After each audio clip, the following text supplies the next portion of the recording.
traffic, this really struggling our farmers. But you know, wisdom. this devaluing, it started in America. American farmers had a lot of traditional wisdom. They came from peasant families in Europe, for the most part.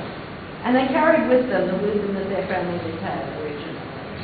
And while the soil was somewhat different, they learned new ways.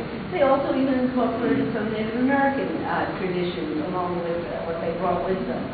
But that has also been devalued. But what is striking now is that there is a growth of, for example, you can buy heritage seeds, as they call them. You can get heritage tomatoes somewhere. You can get heritage this and that. And suddenly there's beginning to be a regrowth in this kind of thing. Furthermore, more and more, I think we're making use of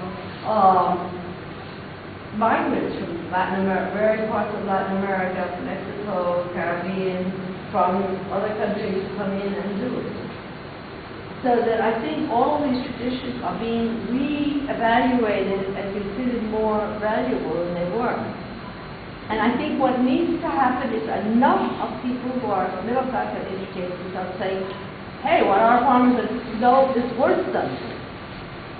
It's basically a kind of de-skilling, taking away the skills and knowledge that people have. And it's very hard. I was working, for example, just give one example, in Tamil Nadu during the Green Revolution, where I would see things and talk to farmers who were so wise. And I'd go to the agricultural offices and tell them what they were saying, and I was told they were fools and I was a fool. And I was told that more and more times than I care to tell you. I'm only a cultural anthropologist, I'm not an economist. Economists were only what the economists have to say to equations and the rest what matters. Only what happens in laboratories matters. Even now, eco-science is really looked down upon, whereas lab science counts. And it's very difficult.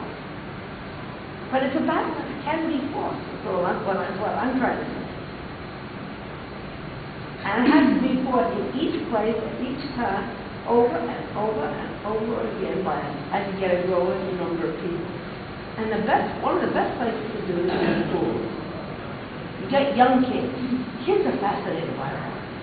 And they're even fascinated by the idea that maybe grandpa has some wisdom.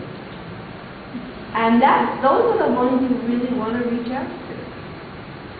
You know? Because they are young. And